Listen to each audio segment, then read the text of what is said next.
Guys, this weekend at UFC 291, a new BMF will be crowned, and my partners at DraftKings are offering an incredible deal for all new customers who sign up using the promo code SUNNIN. New customers, bet just $5 on any of this weekend's fights and receive $150 in bonus bets instantly. You can even use your bonus bets on DraftKings same fight parlays for a shot at an even bigger payout.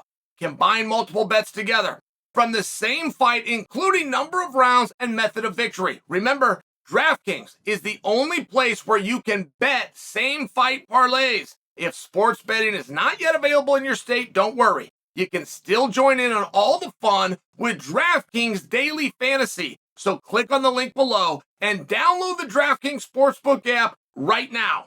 Remember, new customers, use the code SUNNIN and bet just $5 on any wager to get $150 in bonus bets instantly. That's promo code SUNNIN only at DraftKings. Is there any interest in Blachowicz, Pereira? I feel like it's a big fight, but I feel like nobody else does. I mean, I have told you guys before, you can run $1 million analytics department if you want as a way of hedging your bet and forming a prediction how a match is going to go. Or you could go to my YouTube page. They are hand in hand, not some of the time, not occasional misses here or there, 100% every time, always, with no exception.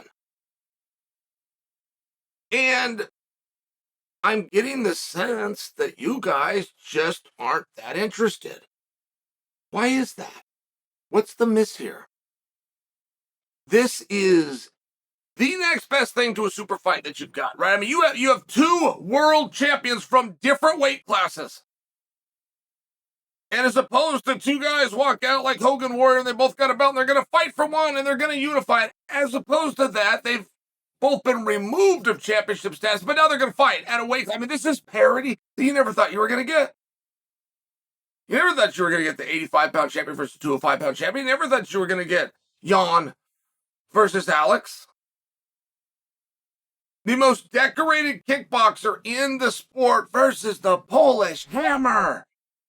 Adesanya weighed in on this. And I really do love the respect that Adesanya speaks of Pereira with.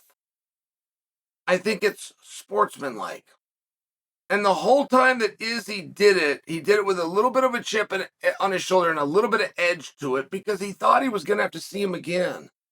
And he still isn't sure that down the road he's not going to have to see him again. So it's a very calculated compliment, and I just appreciate it. Adesanya, I mean, he's called him a monster before. More recently, he said, look, I fought both of these guys. Alex hits harder. It's not just the technique, but it's the angles of his shots. I think, this is the quote, I think Alex hits harder.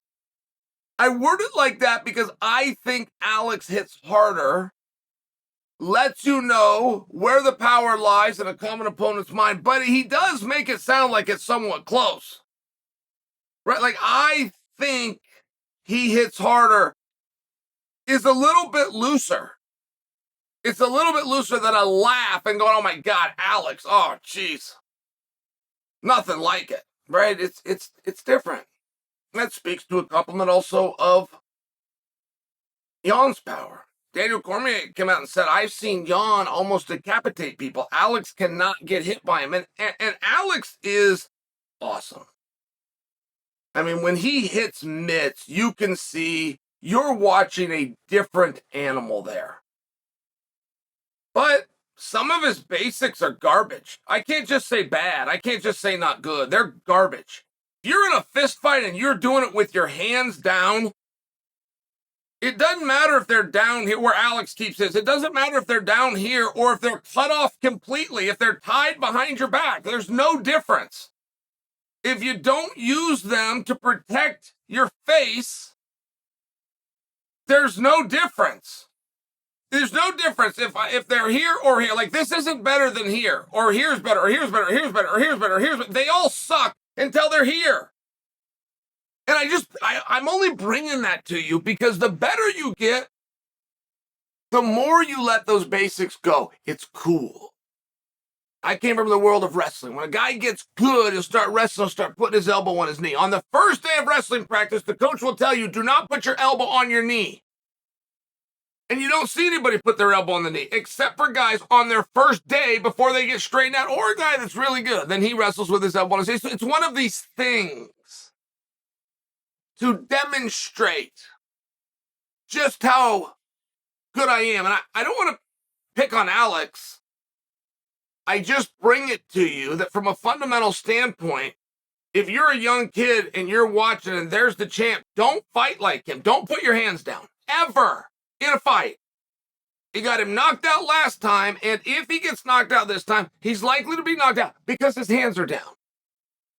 Like, there's certain things that you just can't do. And if you take a guy who's not as good, and Jan is not as good at stand-up as Alex, and we wouldn't dispute that because we'd be disrespecting the entire sport of kickboxing, right? But that doesn't mean that Jan can't beat him in the stand-up. Matter of fact, it doesn't mean that Jan can't beat him badly, that Jan can't dominate, that Jan can't finish him in the stand-up. It doesn't mean any of those things. If I'm a better fighter than you, and we're going to fight, and out of nowhere, I hand you a stick, and I give you a baton, I give you a bat, just to show the audience how good I am. Do you see where that could become a problem? Do you see where I could regret that? Do you see where I just helped at least to a large degree to level the playing field? And that is what Alex does when he goes and fights guys with good power and he puts his hands down to try to look cool. I mean, it's right. It's not a lot of things you can be critical about Pierre about. He is a beautiful, well-accomplished, powerful, ice running through his veins, well-conditioned, big, strong, experienced athlete. I mean, he checks every single box. But even Superman had a kryptonite. They all do. You just got to find it. And his is, for whatever reason, I want to look cool. And you don't look cool with your hands down. I mean, that's the big miss. In wrestling, when your elbow's on your knee, you don't look cool. The guy that looks cool is the guy that gets his hand raised at the end of the night. It's one of those things. It's a mistake. Mayweather wanted to look cool. Mike Tyson wanted to protect his chin. There's a meaningful difference. I just think it's an interesting fight. I think it's a fun fight. I also think it likely sets up that division. And they didn't put the title on this. They didn't put an interim title on this. Whether you're waiting for Jamal to come back, you're waiting for Prohaska to come back. It seems like if they come back in a timely fashion, they are likely to be taking on the winner of this, which becomes less likely the more I find out that you guys aren't interested in this. And I just want to know why. What's the miss here? Do you not think it's going to be a fun fight? As personalities, are they not interesting? Do you not want to see them back in title contention? I mean, is that in fact the problem?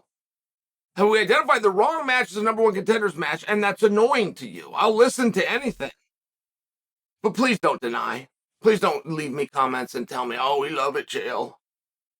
You don't love it. I can prove that. The numbers prove that.